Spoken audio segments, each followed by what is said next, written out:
Hello, hello, hello, and welcome to Benny Babbles podcast. And my guest today is the one and only Mr. Paul James. Hey, all right, dude. Hello. Hello, welcome. How are you? Welcome to Benny Babbles. Thank you for having me. My pleasure, my pleasure. Right, so if anyone doesn't know who Paul is, he's there. That's him. No. Paul's a professional stand-up comedian. Is that right, Paul? That is correct. Is you waiting for me to confirm that, were you? Yeah. See, we start already. Okay. If you say anything is untrue, I'll just jump in and correct you. Well, unless it's really good, then we'll just leave it past then. Okay. Yeah. If it's a lie that makes me look good, that'll be fine. Yeah. So Paul's a stand-up comedian. So as you can imagine, in this climate that we're in, his work is non-existent, I suppose. Paul, is it? Yeah. It was obviously all of the work has been just completely pulled. There are comedians doing, as we were just talking earlier about, doing these type of things online. Stand-up comedy is very, very difficult online, where you haven't got that sort of dynamic with the audience. So it's mainly just sort of writing and working on different projects at the moment. Yeah, because as I was saying, without that sort of audience feedback, it's a pretty soul-destroying experience, really, isn't it? Well, it can be, even with the audience feedback sometimes. That's true. I found that out loads of times. I gigged in Cowbridge. I've seen more tumbleweeds than Roy Rogers.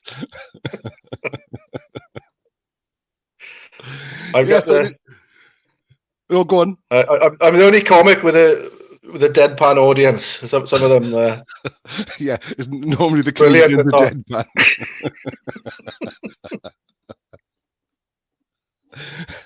So, how are you coping with it all? I'm doing all right. It's there's a lot of time spent at home in the day. In fact, my life hasn't changed much at all, apart from not doing the gigs and having more people in the house to annoy me. Yeah, that's the thing with the little ones around all the time. So when they haven't got, how old are they, Paul? It was 11, 13, and 5, and 9. Oh, so they can kind of look after themselves. Not look after themselves, like you can go down, go on holidays and leave them in the house or anything like that.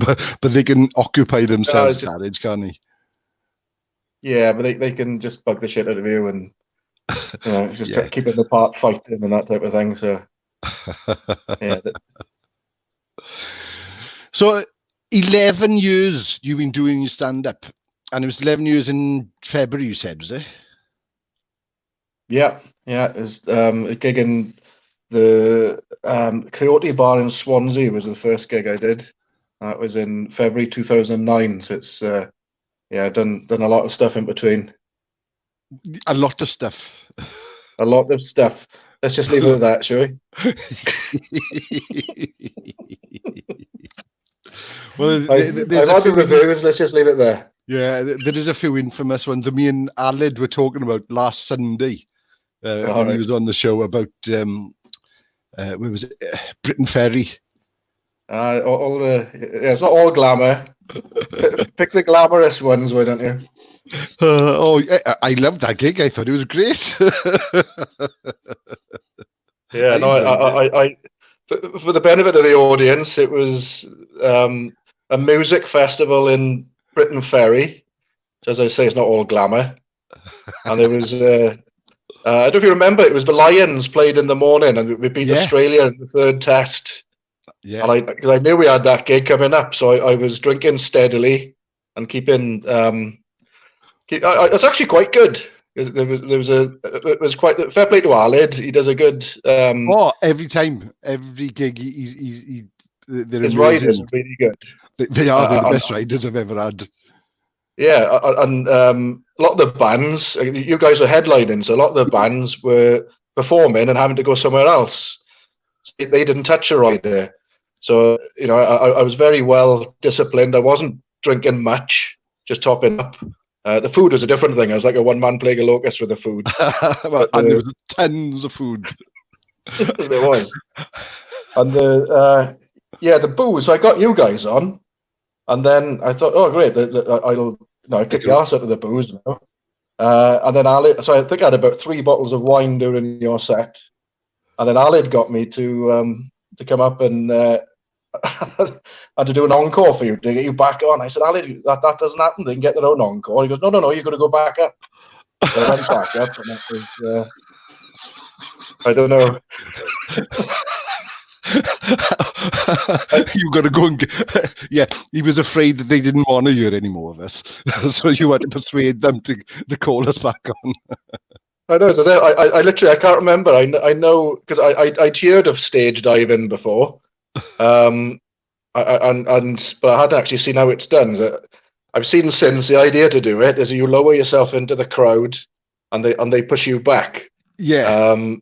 Not run and take a flying leap off a 10-foot stage. Breaking your arm. I know it's not the natural reaction of a group of 3 16-year-old teenagers to shout "catch him" when they see a 20-stone man flying at them from the air. Oh, it was a brilliant gig. It really, really was. So, what made you decide? Right, I'm gonna do stand-up comedy, and I'm gonna go on stage and just shit my pants all the time. I'd always enjoyed it. I was never one. A lot of comics say they saw other comics do it and they thought they could be better. I never had that. I always enjoyed it, and I never for a minute thought I'd do it. Yeah. Because I went, I went to university. I was a college lecturer. I left university with a philosophy degree, and I thought, what can I do? So I thought, I'm lazy and sarcastic. What have you got? So I was a teacher for a while, and then I just thought it'd be a laugh, and it has been. It's been great, and I wouldn't swap it. There are times I'll be on a train going to somewhere in the north of England, and I was in Truro the night before, and just think, no, I'd rather be at home watching TV or something. And then I think, well, I'd still rather be doing this than any other job, no matter how. It's the same as in music or any. I don't want to sound all bloody sort of arty-farty about it, but it is hard work. It is hard work because it's long hours for little return most of the time. Yeah. It'll be 20 minutes on stage, but it'll be 24 hours out of the house if I got to travel there, and and I don't get to stay. In fairness, if a gig is good enough to put you up, they put you up in a really nice hotel. Yeah. If it's you just putting yourself up, I'll stay in B&Bs where I just know there's been a murder in that room, and I just won't be able to sleep in it. They're the ones with stains on the beds and the walls. Bring your own mice. Yeah. Keep the other mice away. It just always end up 2:00 in the morning drinking Tesco wine out of a B&B tooth mug. Eating Polish sausages. But then think that's what gives you your material, then, I suppose. Yeah, because I suppose having to do all the traveling and meeting all the different people that you kind of meet on your travels, does that help you with your material at all? It is a privilege in a way, and like I say, I was out of the house or whatever, but it's almost like having a double life in some ways as well. I've got the family home life, which I love, and I love my family and spending time with them. Not quite as much as I'm doing now, but it is nice to have that sort of get up and just go off and visit. Sometimes I really hate to go to quite interesting places. I'll see the inside of a venue, and then I've got to go. Yeah. What I really like is if I get like a full weekend somewhere. Say if I'm in Liverpool for a weekend, and I know I'm there the next night, I get to stay, and I'll do a bit of a tourist stuff and have a look around, and I enjoy that aspect of it. So, where's the furthest place you've gone so far? So I've started gigging quite a lot in Scotland. I haven't really done a lot of sort of foreign stuff. I know there are clubs. I had to turn one down in Norway, which I was gutted with because No I know way. it's a good club there. I And couldn't it help would have myself been for that. say it again? I said, when you said you turned it down in Norway, and I went, no way. I said, and I'm sorry, I Ah, couldn't right. resist myself. Yeah, I but just... I'm getting rusty, man. I'd been all over that shit like a couple of months ago. Yeah, no, it's you get opportunities like that. They don't really pay. It's a bit of a jolly, which again I don't mind. Yeah. But it'd have been a lot of traveling for sort of one day. But there are English language clubs popping up across Europe. How that will be affected now because of all the travel restrictions, who knows? Yeah, But because I was to say, when it does get lifted, I suppose it's going to make your audience smaller. I was talking to would Aled have about thought that was obviously the possible. gigs. No.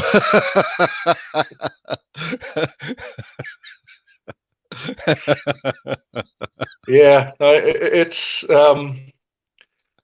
what people don't realise about Britain is that Britain is actually the easiest place in the world to make a living as a stand-up. That's why we have a lot of Americans and Canadians who are excellent, Yeah. but just wouldn't really be able to earn a living as a comic in other parts of the world. Yeah. We're so compact.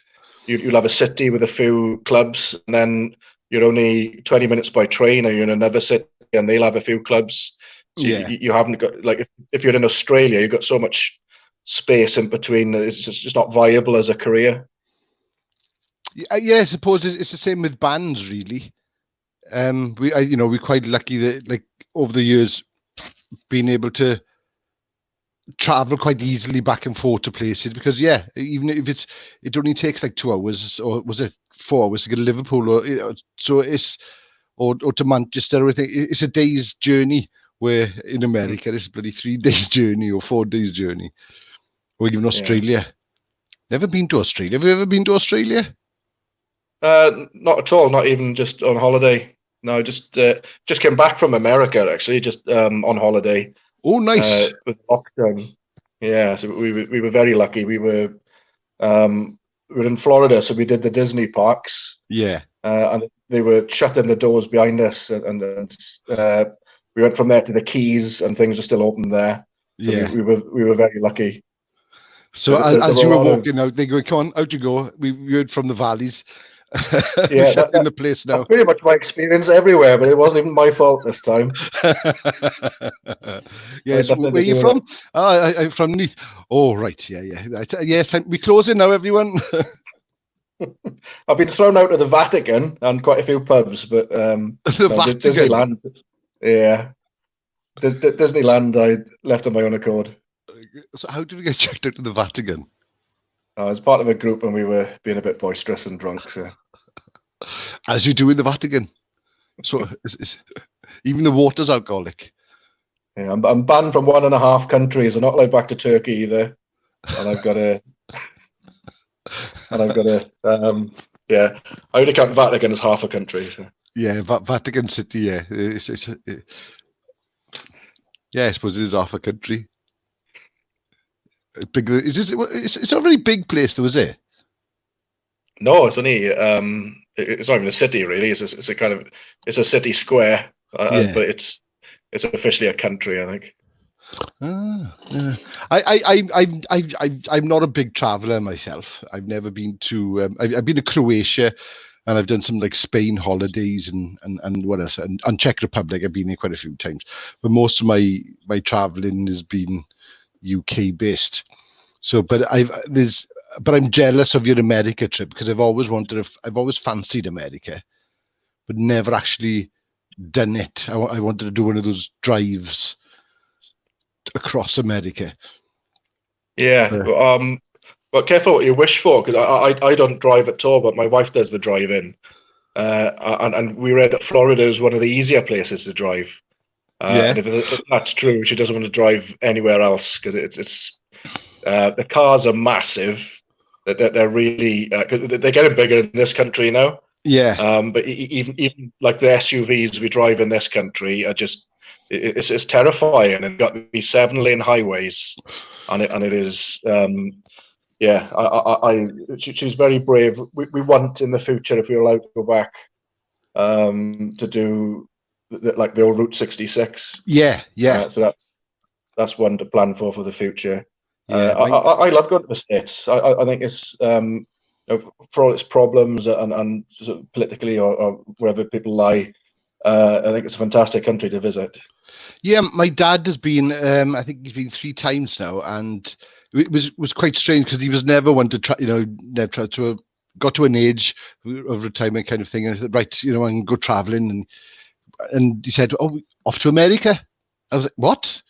I said, "I thought you didn't like. You've never been, never interested." And he came back and he said it was the most marvelous place he's ever been.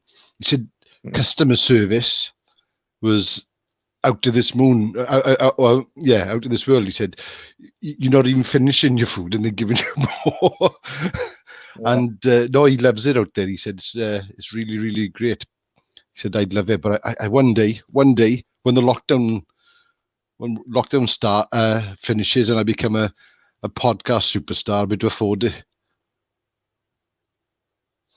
Yeah, do it. The whole customer service thing. I mean, I think we are catching up in the UK, starting to, but it's a mindset as well. I've always loved American diners, just to look at them, the feel of them. Yeah, it's I love that sort of old Americana. I remember being there with my wife 10 years ago, and we were in San Francisco, and there was just a guy, and he was a waiter, and he just took it to the nth degree in terms of customer service. He was making and you're watching him, and he's so happy, and you just think his mindset was, he knows he's not a brain surgeon. Yeah, he knows, he's not designing cities. He's just a waiter, but he's going to be like the best waiter he can possibly be, and that's what he gets up thinking. Yeah. Whereas sometimes in this country, we just think, I'm not picking on waiters, just across the board, we think, what's the least effort I can put into my job today without getting fired? Yeah, no, totally. I find this doing my coaching. That's the attitude that I'm coming across with people, is like, how can I get through this with the least effort? Yeah. And usually it takes them twice as long to do the thing as if you go out there with a bit of energy and a bit of, I'm going to enjoy this, whether I like it or not. I'm just going to give it everything. It makes your life much easier. Mm-hmm. Much, much easier. It gives you a better mindset. Anyway, excuse me, I'm just trying to turn in my chair. I got my leg caught. So you said you had lots of gigs, unfortunately, cancelled because of Corona. Yeah, all the sort of live stuff has gone. Was it performing stuff is still in the diary till about September. Might get some of those later ones in, I don't know. Yeah. Lots of stuff. I was gonna, June would have been the Neath Comedy Festival, which has been postponed, and I was looking at later in the year. Whether that will happen at all this year, we don't know. Yeah. It's just knowing how people are going to respond as well. I don't get the feeling that people, once the lockdown is over, that they're all going to rush out and start going back to the cinema, going back out for meals, going to see comedy. I think there might be a bit of a people just be cautious. Yeah, and even with social distancing, with comedy, if you've got 50 chairs in a room, you really want the 30 people who turn up to all sit together as close as they can to the front. Yeah. So that atmosphere is going when you've got, if, for example, has been suggested, if you've got 50 seats, you only let 20 people in and then space them out. That might be okay in a cinema. In comedy, that's going to be really weird. It is. It'd be like looking out at a game of who's who. Like, Guess who? Guess who? That's the word. You're a brilliant character in Guess Who. You've got all the features. I've got a beard coming. That's lockdown. Has he got a beard? Yeah. Does he wear glasses? Yeah. It's Geraint. Oh, it's Geraint.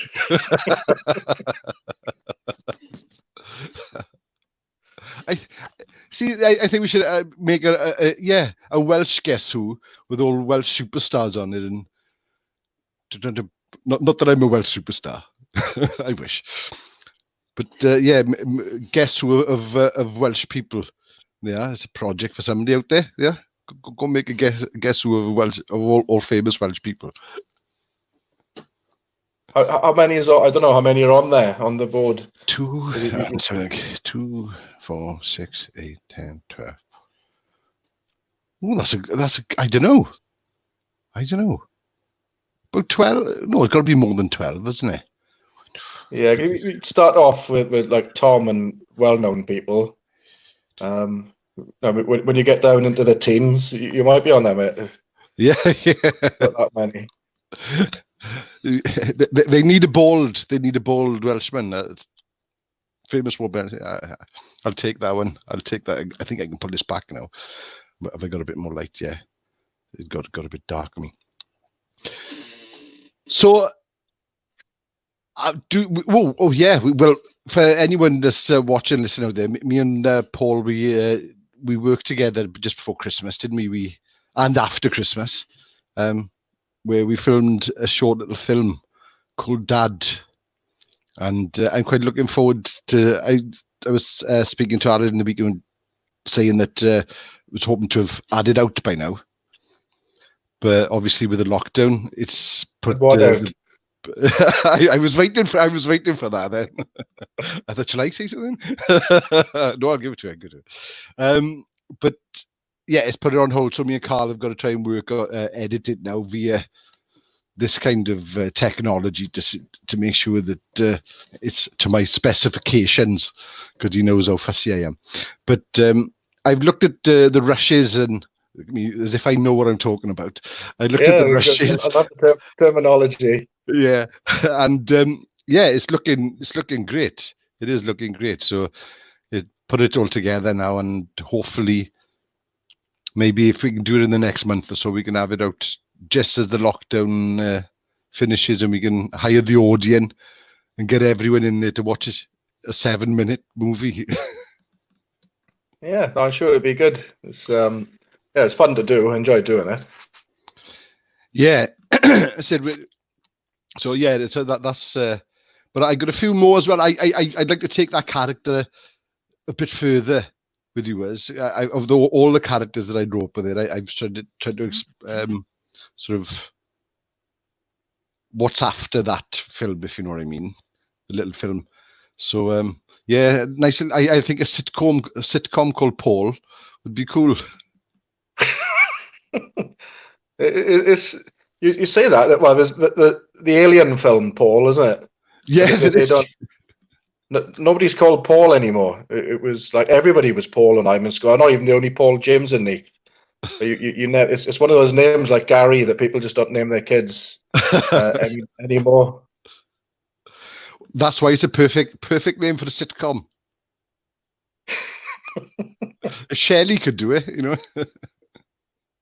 Yeah, he died the other day, didn't he? Yeah. Howell Bennett, it was, wasn't it? Howell Bennett, that's it. Yeah.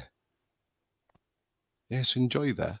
Yeah, so I'd going to say when everything gets back together, it'd be great if myself, you, and Carl got together and had a writing session together and see if we can come up with something worthwhile that we can pitch to people instead of just writing and putting in a drawer. I'll check my schedule.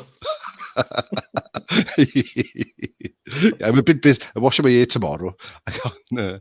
That's the trouble with the lockdown. You can't tell people. I'd love to do that, but things I really wouldn't want to do, I can't say. You can't pretend to be out anymore. I know. It was the same when I caught you for doing this. Yeah, washing my hair. So I can't do Thursday night. Sorry, I'm.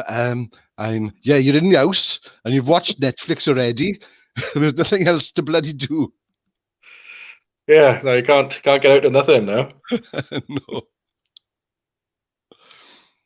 But we have noticed there's been lots more stabbings going on.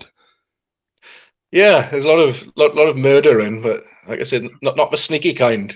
No, it's people are choosing their families instead. It's mad. It seems every day I open, I don't say no, open newspaper because I don't read newspapers, but I put Facebook on, and there's a news thing there, and it's like, wow, like it's like, Yeah, there's one in the Rhondda the other day, innit? Which is really nasty one, really nasty unusual. one. In I think was it Pennycraig? Pennycraig, yeah. Yeah, I think it was in Pennycraig. Yeah, that was again just mad, just crazy. See, that was a conversation killer. Say it again. That was a conversation killer. Yeah, they need comedy in their lives. That's what they need. I know. Because they used to have a nice little comedy club in the Rhondda, in the old Pop Factory. Right, yeah, I did that actually in Porth. Yeah, I think it was Kenny Daps used to organise it, and that's it, Kenny Daps. Yeah, there was we did a night there one night. There was 2 rooms, and I think we were in the smaller room, and the bigger room next door. Was it Colin Fry, the medium, was on in there? Oh, is that his right. name? Yeah. Yeah, and he the sound guy was telling me that he turned up and he had a thing in his ear, so he was being fed information by because he was sorting them out for sound so the audience could hear him. Yeah, and he noticed he had a little thing in his ear, so he was being fed information by somebody. Right. He's dead now. He can't sue me. So yeah, didn't he do the famous Michael Jackson medium thing? It was on telly as well. I think it was on Channel 5 or something. But yeah, he had this big thing that he had Michael Jackson. He was talking to Michael Jackson. If you could talk to anybody, why would you want to talk to Michael Jackson? Michael Jackson. Yeah. I don't know. Who would you speak to, Benny? If you could contact anybody. Not like family. It's got to be somebody famous. Somebody famous. I'd have to have a conversation with Elvis. I'd have to have a conversation with Elvis. No. I said somebody who's dead. Refuse to believe. He's in Barry living. What's his? I don't know. Somebody famous. Alan Watts. Have you heard of Alan Watts? No, I don't even know. He's a the inventor of a light bulb. A philosopher, really, I suppose. And yeah, I suppose I'd meet him because he's really interesting. What about yourself? You'd be disappointed though. They say not to meet heroes. Things. Done that once, and it's true. I met Shakin' Stevens, and yeah, totally. I lost my shit with him. And I loved, since I was a kid, I had all his records. That was my kind of music. I loved that. And then I went to a gig in the Coal Exchange in Cardiff. And upstairs, I managed to blag myself into the backstage area. And Shakin' Stevens, there he is, standing there on his own. So I went over and said hello, and he told me to fuck off. So I lost my shit with him and told him to fuck off, ungrateful bastard. With people like me, he wouldn't be anyone. Was he pre-gig, or what was the No, he was just, it was, I think his manager was the manager of the band that I'd gone to see. And so he was just there as a guest, he was. Okay. And, but yeah. What a dick. Yeah, you'd forgive him if he was getting in the zone, or exactly. He wasn't talking to anyone. He was just standing there, and I thought, I could say, yeah, right, those things. When he was gay, and he basically looked at me and just told me, and he just said, "Fuck off,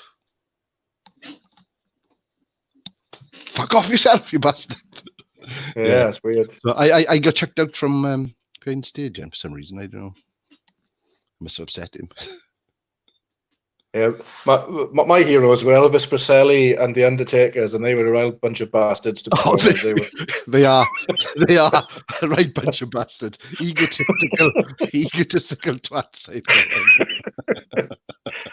Yeah, no, I used to enjoy those gigs. They were fun, didn't we? Yeah. Well, I was just saying on last Sunday to Aled that if it hadn't been for you, because he was like, how did we meet now? I said, it's all because of Paul. I said it was Paul's fault. Yeah, don't blame me now. You told him about us, and so you encouraged him to book us for that Pontardawe gig, wasn't it? Yeah, that was a lot of fun. That was a lot of fun. That was a very bizarre gig. A very bizarre gig. Wasn't there a lady in the audience? Say it again. Oh, there was a heckler. I'd forgotten about her. Yeah, she was. But she did that classic thing that some hecklers do, and actually just really pissing off everybody. Yeah. So at one point, other people in the audience were heckling her. So there was only so much we needed to do. And the difficulty is, while I'm hosting it as a comic, it's kind of, it's expected that I'll be putting her down. But then she's like heckling bands and other types of performers as well, who it doesn't really. It's not a good look then for another type of performer to start shouting at somebody in the audience. All she wanted was Elvis to come on, wasn't it?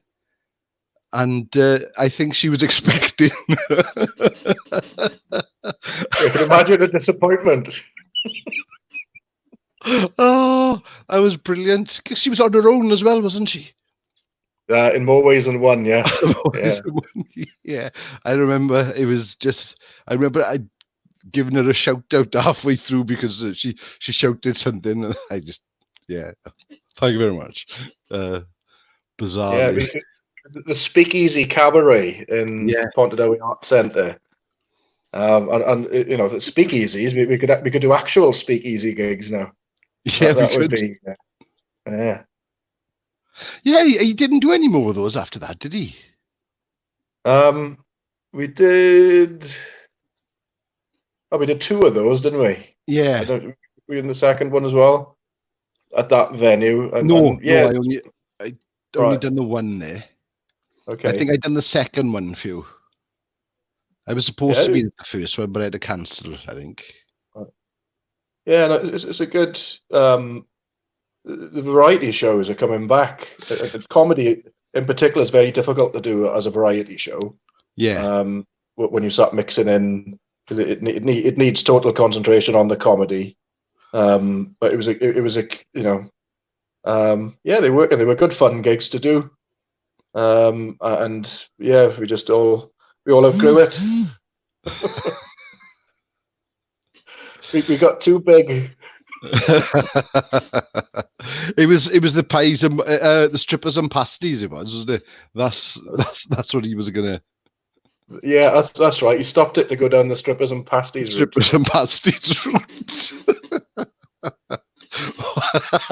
For anyone that just heard what I said, yes, strippers and pasties. That's exactly, basically, what the concept of it was. Is a bit of stand-up, bit of music, and then strippers, and you get a free pasty. Why not? I thought it was genius. Genius. I started to think people are only coming for the pasties in the end. Yeah. They were nice pasties. They weren't there for the comedy or the music, put it that way. Yeah. Or the strippers, to be honest. No. Oh, dear me. Well, so you can take one look at me and see what I prefer. So. Pasties. I wanted. I said, do it a pie one. I said no, I'll come. I'm not a big. I like minced beef pie, but I eat pasties enough every day. I think I have a pasty almost every day when it's normal. Yes, if you're gonna go out and see strippers, you want a special pastry, don't you? Not just Yeah. I said go for a pie with a puff pastry on top. Like I have pasties every day. And strippers. Go on then. So we're getting Greg's these days. What do you think of these vegan ones? You're vegan, aren't you? Oh no. Right. No, I tried it once. Didn't like it. I like flesh. Didn't you have the introduction of being the only bald vegan Welsh-speaking non-Elvis song singing? No, the only bald Welsh-speaking non-Elvis song singing. We were going to put that in there, but I'm like, I'm not turning vegan. Right. Because he should like cooking his burgers, didn't he? Yeah, that's a commitment, that isn't it? It's just for an introduction. Yeah. No, it's a mental illness, I think, vegan. To be vegan, like, because what you're torturing yourself, you know. On ethical grounds, I actually get it. On ethical grounds, I get it, yeah, but on ethical grounds, I can't mount an argument, and I hate this sort of Piers Morgan-y, Jeremy Clarkson type of. Oh God, yeah. Get a big fuss about the existence of vegan food doesn't offend me in any way whatsoever. No, vegan food doesn't, because it's mostly just plant-based, really. But I don't understand the thing they got with this is vegetarian chicken. No, it's not vegetarian chicken, because it's not chicken. Stuff is meant to mimic. Yeah. It's just make up your own name for it and sell it as that, but don't call it chicken, because it's not chicken. Stop stealing our food. Yeah. Yeah, I've never quite understood it's a replacement of, well, obviously you don't give me a replacement for something. I'd rather have the real thing, like. Yeah, it's like having a shit version of chocolate that is not chocolate. It's it's something not. Trade descriptions they should be done for. They should be done right. Yeah. Do you think we could? The courts are quiet at the moment. I'm sure they. Yeah. I'm sure they could. They'd like to be clogged up by two Welsh idiots starting a class action against Linda McCartney.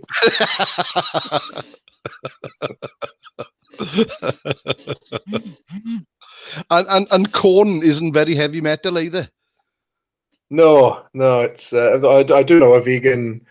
There's a friend of mine, Andrew O'Neill, wrote the history of heavy metal. Yeah. Now he's a vegan, so he's. I'm sure you'll take. Happy, Paul? I don't know. Not as happy as me eating a chicken fall, I can tell you. Exactly. Yeah. Southern fried chicken. Yeah, that's the happy. Yeah. I have to, again, it's another chicken. I love chicken. I couldn't do without chicken, I don't think. You weren't one of those queuing for 2 hours the other night, were you? Wasn't that around your way, the KFC opening? Oh, no, that's not chicken, man. That's just deformed. Because they had to change their name, didn't they? Because of that, basically, because they pump their chickens full of things and they become all deformed and have an extra wing and an extra leg on there. So they had to change it from Southern Fried Chicken to just KFC. Right. Okay. Well, from Kentucky Fried Chicken to KFC, so it's just that's why there's no chicken thing in there anymore. Oh, really? Is it that far removed from being actual chicken that they can't? Yeah. No, I will eat there. I don't go to McDonald's or anything like that. I will have a KFC, occasionally, but I just like my local kebab shop. Do lovely chicken in there. They do. Yeah, I'm sure they don't put anything dodgy in your food. No, nothing at all. No. Knows me by my first name as well, no man. Even got my order ready when I'm walking through the door. Yeah, I used to get Christmas cards from my curry house, my local curry house. Never. Get so many deliveries. That was before like Just Eat and Deliveroo and whatnot. And I used to get Christmas cards every year. God, remember they used to give calendars. The Chinese used to give calendars away as well every Christmas, and I used to feel, I used to think, oh, thank you very much. Oh, they've given it to everyone. But I should be quite chuffed that they used to give me. I was like, oh, thank you very much. Give me a present. Until everyone said, oh, I go to them as well. Yeah, I don't mind. I like Chinese takeaway food. Have you tried actual like Chinese food? Real proper Chinese food? Yeah, no, just the takeaway stuff. Yeah, no, they eat some bloody stuff. Remember we went. Oh, obviously, when you go on holiday to eat where the locals eat, stay away from the tourist stuff. Yeah.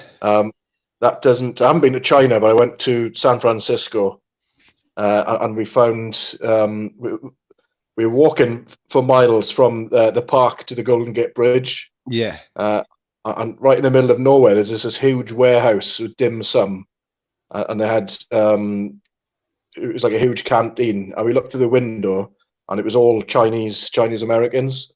So I thought, this is a place to go. No tourists in here. We went in and we ordered. Nobody in the restaurant spoke English at all. This is in the States. The menu had all Chinese characters, so I was just pointing to ones if I knew what I was doing. It brought us this thing, and it was like chicken's feet and sort of beaks and everything in it. My wife point blank refused to eat anything. Never. I ate a couple of things just to save face, and then we'd left about half an hour later, and I was being sick up against a tree. It was that I'm very rarely vomit for anything. Yeah. And I was, to use a Valley's expression, spewing my ring up. Up against this tree, and then there was a tramp, or a bum as they call him, who was sat at the bottom of this tree but camouflaged. So he jumps up. I'm being sick over him. He starts being sick. I'm like Regan from The Exorcist. I'm a really loud spewer when I do spew, and it's this projectile. So he starts being sick as well, and it's just don't eat what the Chinese eat. That's the moral of that story. Well, we found that out with the coronavirus. Yeah. Well, allegedly. Allegedly, yeah. Now, see, I know rare things happen, but that right bat shitting on that right pig, and then that right pig being it just sounds too like a film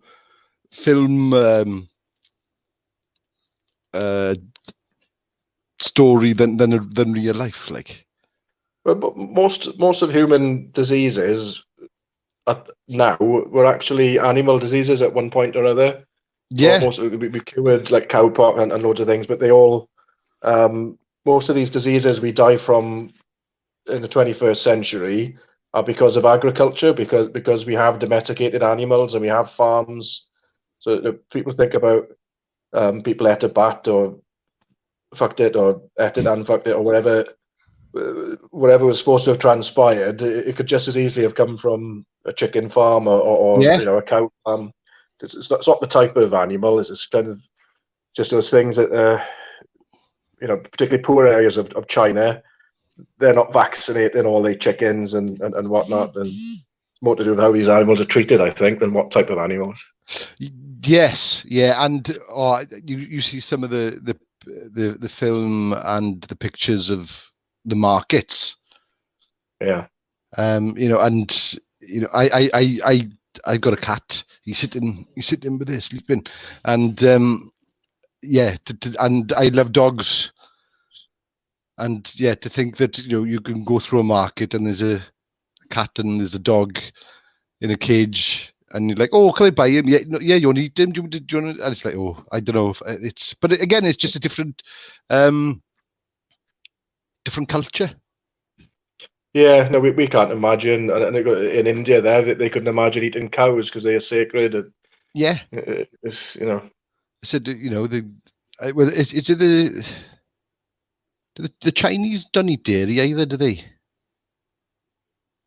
I'm not sure. I don't think they're a big dairy eating culture. Oh, they No. tend to live longer, don't they? They do. They do. It's rice. Rice is nice. Yeah, I gotta be doing with that. No, see, I had a theory at the beginning of this coronavirus thing that the two main countries that had hit was China and then Italy, both high carb diets. So I stopped eating pasta and rice, and I'm fine. I found the cure. Yeah, you haven't got it. I haven't got it. Stop eating pasta and rice. Go out, shake hands, just don't eat pasta or rice. Just don't eat pasta and rice. You'll be fine. Just chicken. But then I was watching something yesterday that the diet has got a lot to do with the people that are getting diagnosed and things like that. So it is quite interesting because obviously our diet affects our bodies, I suppose. What we put inside us, and half of the time, especially with this processed food, we haven't got a clue what we're putting inside us, really, I suppose.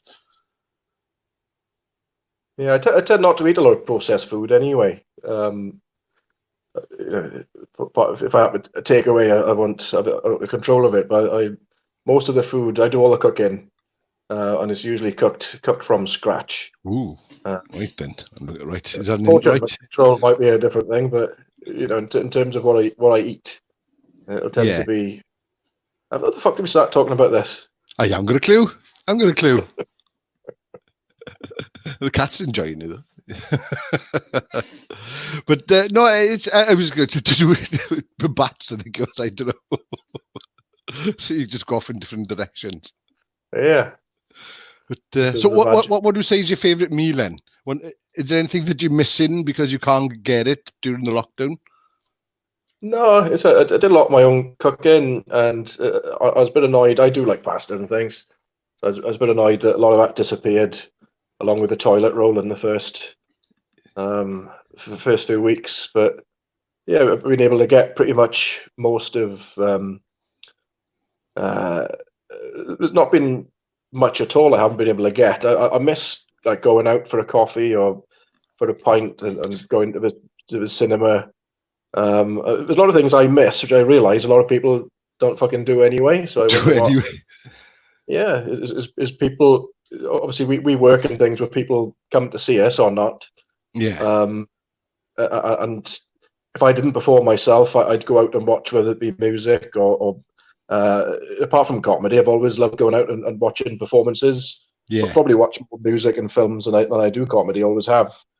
But it's that kind of thing I miss more than items and things to buy. It's just having that thing of, oh yeah, let's go there tonight. It's a collective experience of going to see. It could be a band I really like performing their own stuff, or even if it's just going out one night and there's a band I've never heard of, never see again, playing covers, maybe mediocrely, but it's still a shared experience that everybody's having. Yeah. And I think that's what I miss more. And same as everybody else, I want it to end properly when it's safe to end the lockdown. But I am looking forward to it. Yeah, same here. It's like I haven't seen my partner for weeks and it's hard. I want to go and see her, but I know that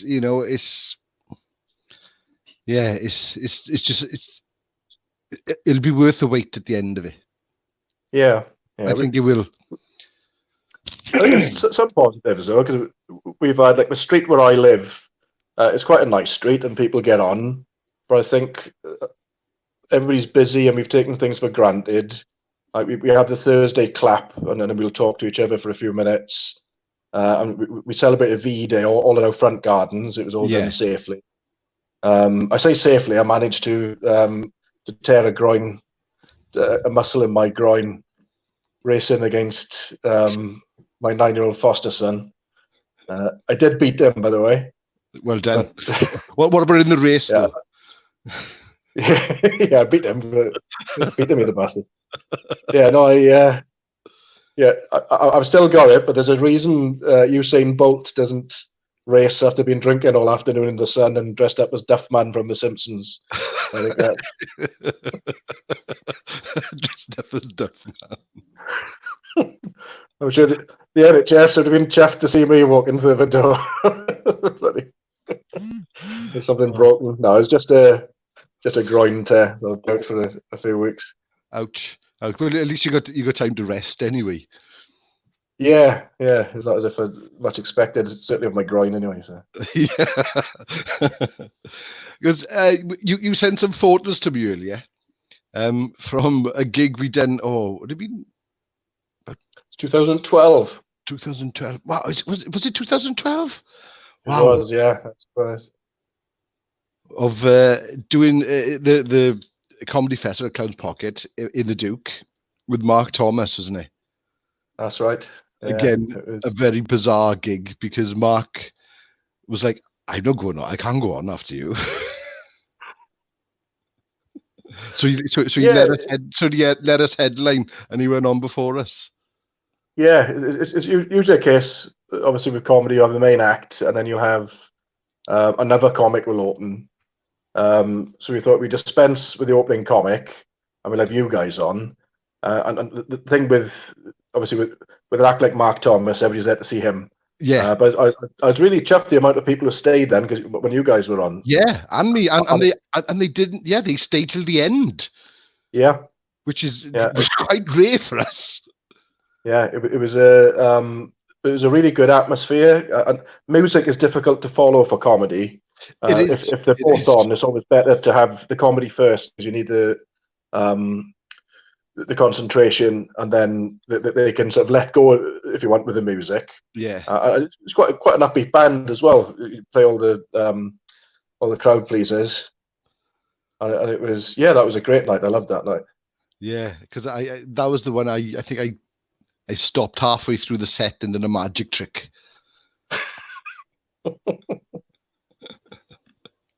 Why not, didn't it? Yeah. I remember Mark loved that gig as well. Because it was just bizarre. It was just a bizarre because it was right. Where can we change? I said, Alan, where can we change? Oh, I'll find out now. Find out. Oh, come with me. Tony takes us down to the cellar outside. Those little brick steps. It's like, where are we going?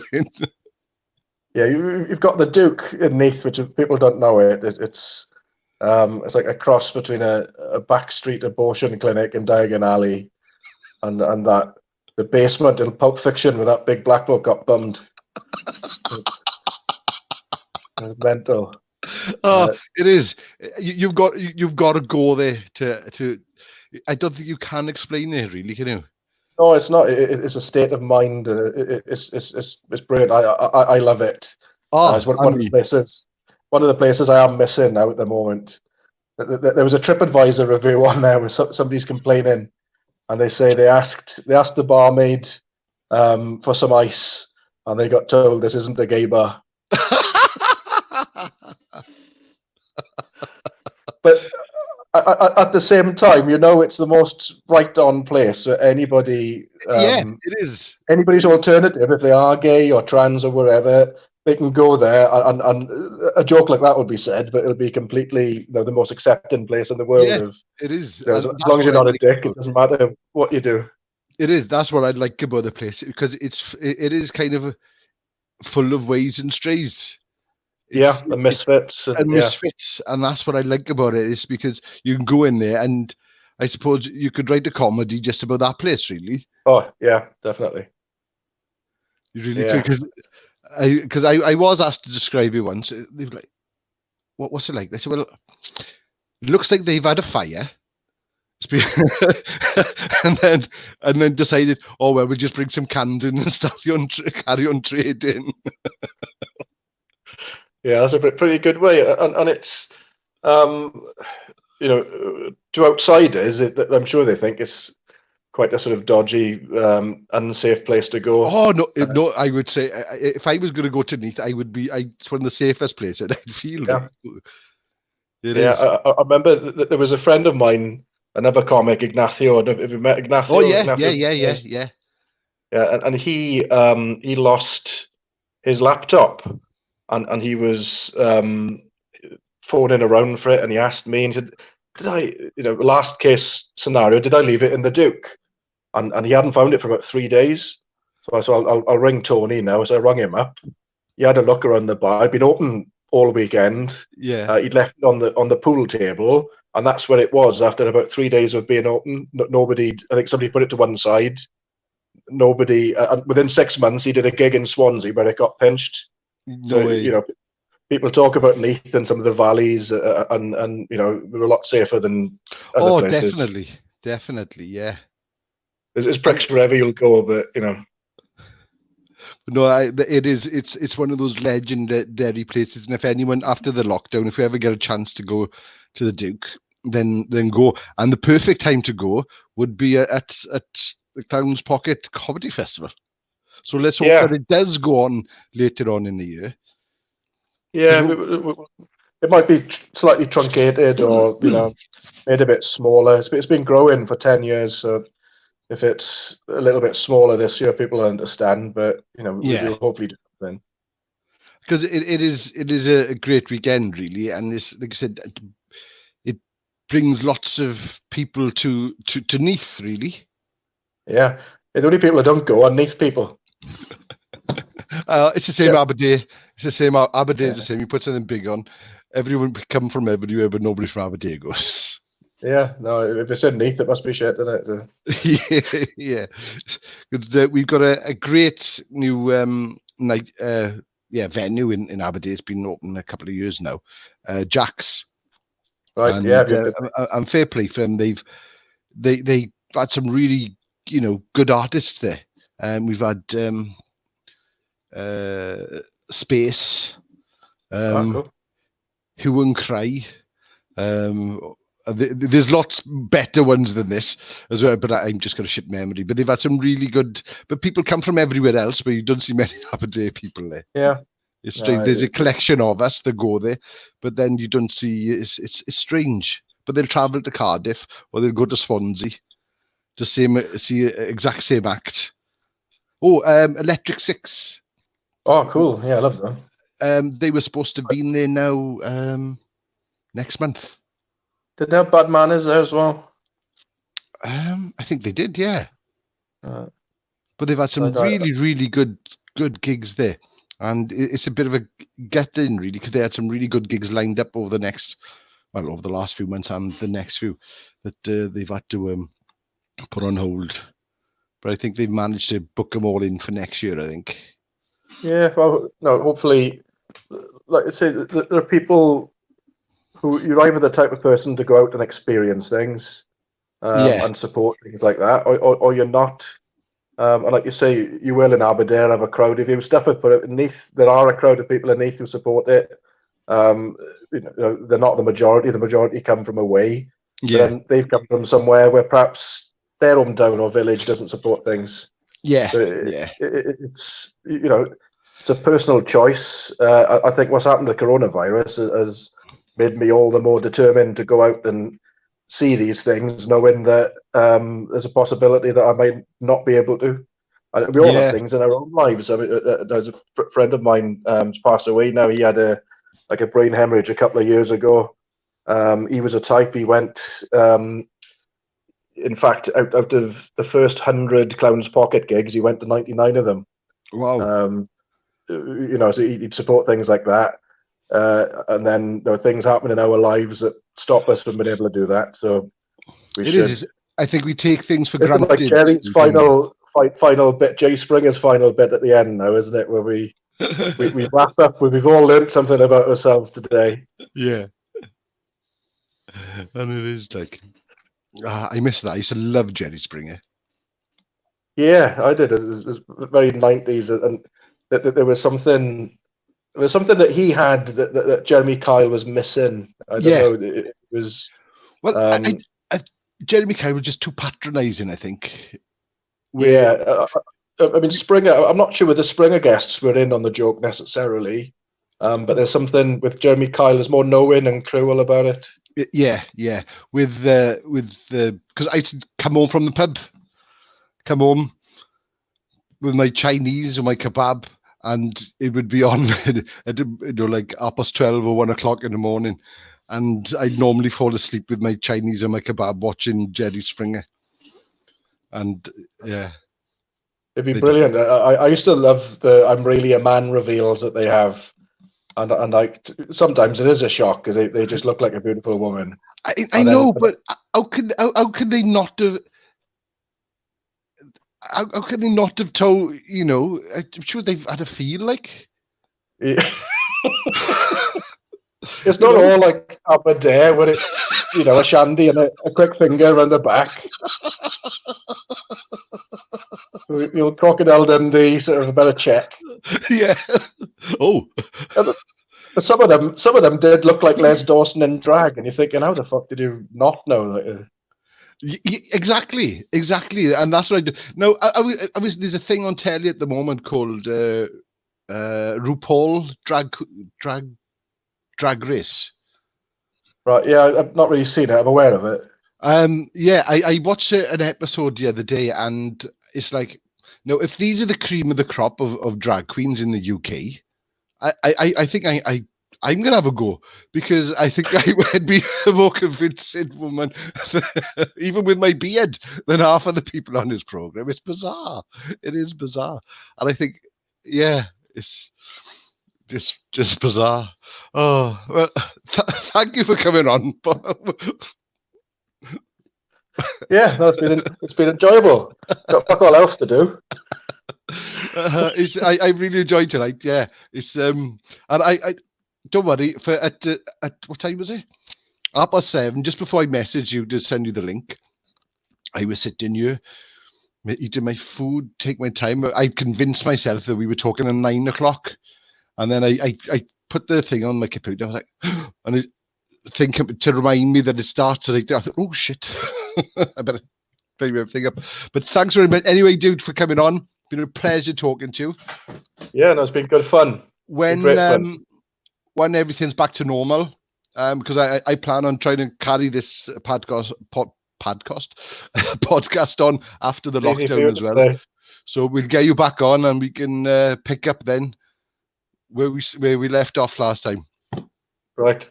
I'll prepare some more interesting things to talk about.